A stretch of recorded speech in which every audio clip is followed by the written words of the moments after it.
ગુજરાત રાજ્યમાં તાજેતરમાં 2 દાયકા પછી જે કમોસમી વરસાદ પડ્યો ને એના કારણે ખેડૂતોએ પોતાના ખેતરમાં જે તૈયાર થયેલા પાક જ્યારે લણણી ટાણે અને કાપણી ટાણે જ આ કમોસમી વરસાદને કારણે ખેડૂતોને કુદરતી જે આફત આવી એ વેઠવાનો વારો આવ્યો, જેના કારણે ખેડૂતો એક દયનીય પરિસ્થિતિમાં મુકાયા.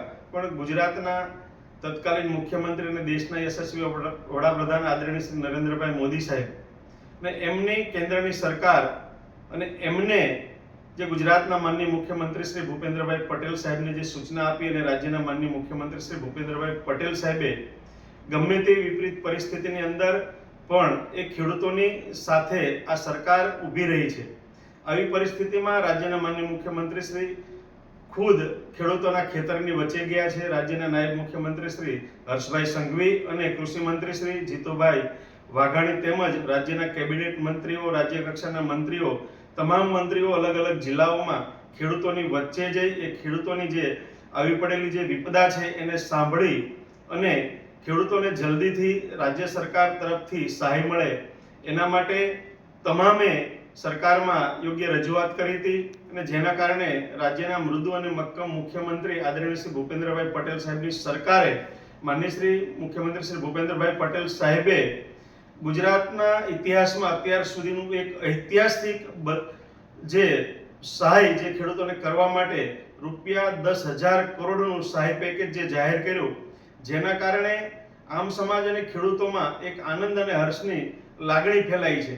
કારણ અત્યાર સુધીમાં ક્યારેય આટલું મોટું જે સહાયનું પેકેજ સરકારે ભૂતકાળમાં જાહેર નથી કર્યું, જેના કારણે ખેડૂતો ઉપર જે આવી પડેલી આપદા એમાં એને મદદરૂપ થવા માટે અને ખેડૂત સારી રીતે પુનઃ પોતાની ખેતી કરી અને નવા પાક લઈ શકે એ માટે જે હેક્ટર દીઠ ₹22,000 એટલે કે 2 હેક્ટર અને એમાંય આ વખતે પિયત બિન પિયત એમ નહીં, તમામ ખેડૂતને 2 હેક્ટર સુધી હેક્ટરે 22,000ની સહાય આપવાનું નક્કી કર્યું છે. કે એટલે ખેડૂત દીઠ ₹44,000ની સહાય એ જમીનની મર્યાદામાં ખેડૂતને મળવાના છે. માનનીય મુખ્યમંત્રી શ્રી ભૂપેન્દ્રભાઈ પટેલ સાહેબની સરકારે જે એક ઐતિહાસિક નિર્ણય લીધો છે એને એક પ્રતિનિધિ તરીકે હું તો આવકારું છું અને સરકારને હૃદયપૂર્વકના અભિનંદન આપું છું અને આભાર પણ વ્યક્ત કરું છું. સાથે સાથે હું સુરેન્દ્રનગર જિલ્લામાંથી આવું છું. મારો સુરેન્દ્રનગર જિલ્લો એક ખેતી પ્રધાન જિલ્લો છે અને આપણે ખેડૂતને જગતનો તાત કહીએ છીએ એવા જગતના તાતને આ સરકારે ખૂબ મદદ કરી છે.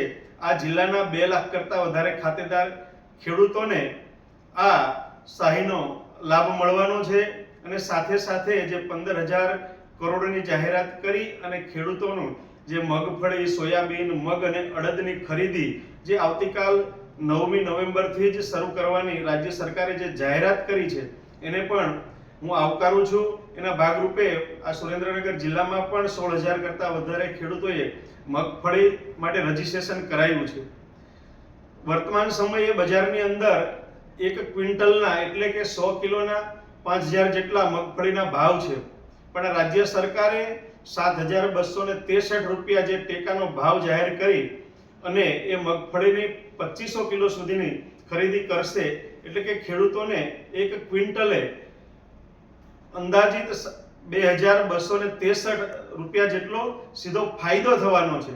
એટલે ખેડૂત પણ ખુશ છે અને પુનઃ હું રાજ્ય સરકારનો આભાર માનું છું, સરકારના કૃષિ વિભાગનો આભાર માનું છું કે આવી કપરી પરિસ્થિતિની અંદર 24/7 24 કલાક આ ખેડૂતોને જે જમીન છે એનું સર્વે કરી, નુકસાનીનું સર્વે કરી જિલ્લાનું વહીવટી તંત્ર, કૃષિ વિભાગ અને અન્ય સંબંધિત વહીવટી વિભાગે જે તાત્કાલિક સર્વે કરી પંચ રોજકામ કરી અને સરકારમાં રજૂઆત કરી અને જેના કારણે આ જિલ્લાના રેવન્યુ ધરાવતા 578 ગામના ખેડૂતોને આ સહાય પેકેજનો લાભ મળવાનો છે.